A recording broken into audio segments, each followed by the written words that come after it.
the last day and a half of me yelling and screaming about playing hard every night. I guess they got tired of hearing it. Came out and did a great job. Talk about Kyrie's performance. Did a great job. Put the ball in his hands in the last play of the game. Told him we wanted to go with about 7 seconds. I didn't want to, go quick. I wanted to go for the win. And, he was able to get to the basket. What'd you tell your team when you were down 11? Keep playing. You just got to keep playing. There's a lot of time left in the game. And I thought the last 3.5 minutes, defensively, they didn't score again. That was the key. They shot the ball pretty well all game long, but 87-80.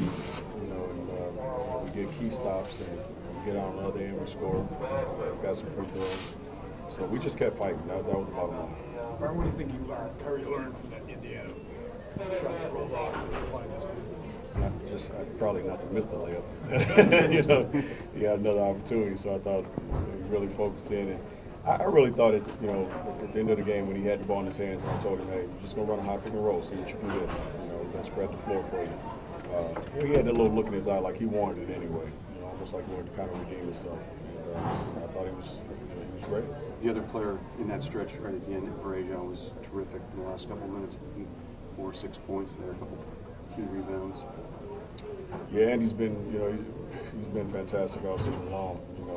We had a couple of chances, at 87 and 86 or something like that, where we missed a shot, and then we got it kicked out to AJ, who had a great look.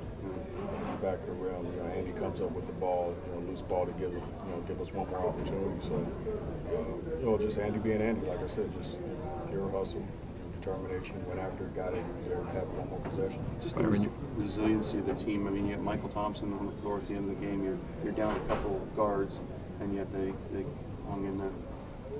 Like I said, they got tired of me just cussing at them all day the other day, and they responded.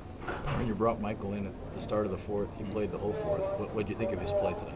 I thought he did well. He made shots when he had open shots. I thought he did a fantastic job on the defensive end, sticking with Ray. He had an opportunity tonight to play because of the 2 guys we had down in BB and AP, and he took advantage of it. What were the things you were able to do defensively late in the game? Excuse me? What were the things you were able to do defensively against them late? I think the biggest thing is just make sure they didn't get any open looks, challenge every shot, and then rebound the ball. That was the biggest thing. We just tried to make sure we made it as hard as possible, and I thought the last 3:30 we did. On that last possession, did you anticipate that was what they were going to run, that play they like to do with Pierce? Well, we knew they were going to try to get it to either him or Ray. And Paul has been known to make big shots.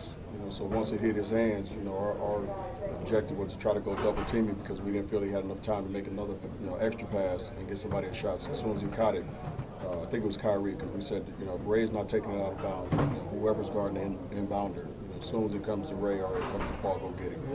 And Ray taking a real tough shot. You didn't think twice about putting the ball in an 18-year-old's hands to win it? That's your guy. At that particular time, I wasn't thinking about his age. I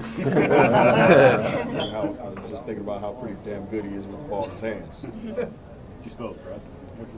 I told him his breath smelled like cinnamon, like still. He was all right. He grew up a little bit more than that.